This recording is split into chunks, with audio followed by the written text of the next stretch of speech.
আল্লাহর কাছে ক্ষমা চাও, দুনিয়াটা কিছুই না রে যুবক। ওই কবরে যাওয়ার পরে গুনাহগারের কবরের দুই পার্শ্বের মাটির চাপ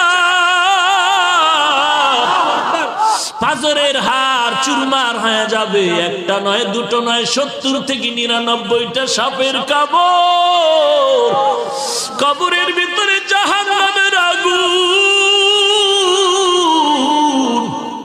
এরে বান্দা, এখনো কি আল্লাহর রাস্তায় ফিরে আসবি না? আল্লাহ দেখায় দেয় দুনিয়ার বিল্ডিং এর আগুনে কত যুবকের লাশ, আর চিৎকারের আওয়াজ, বাঁচাও বাঁচাও।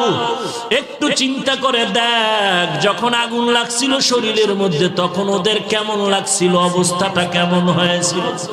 ওরা যখন আগুনের মধ্যে সবাই জানালা দিয়ে হাত দিয়ে কয়, কে আছো, আমাদের বাঁচাও। আমাদের ডানে আগুন, বামে আগুন, চতুর্দিকে আগুন। এই দুনিয়ার আগুন থেকে হাজার হাজার হাজার তাপের মাত্রার আগুন হবে জাহান্নামের আগুন। এরে যুবক, পায়ে হাত রেখে বলি, পাও দুটা আগাইয়া দাও। আমি তোর পায়ে ধরে বলি, আর গুনাহ করিস না রে যুবক, আর গুনার পথে যাইও না। নামাজ পড়ো, পর্দা করো, মা বাবার খেদমত করো, আল্লাহ ওয়ালাদের দোয়া নিয়ে চলো। আল্লাহর কাছে ক্ষমা চাও, দুনিয়াটা কিছুই না রে যুবক।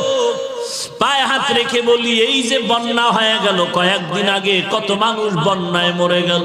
ঢাকার শহরে গাড়ির উপরে গাছ পড়লো, গাছে আঘাতে গাড়ির মধ্যে মানুষ মরে গেল।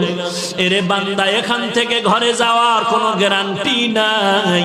আবার রাত্রে বেলা ঘুমাবি, ভোরবেলা উঠার কোনো গ্যারান্টি নাই। পায়ে হাত রেখে বলি, রে বাবা, তোর মতো যুবক স্কুলে পড়ে নামাজ ছাড়ে না, তুমি কেন পারবা না? তোমার মতো যুবক চাকরি করে নামাজ ছাড়ে না, তুমি কেন পারবা না? কিসের বাহাদুরি করো? কিছুই না।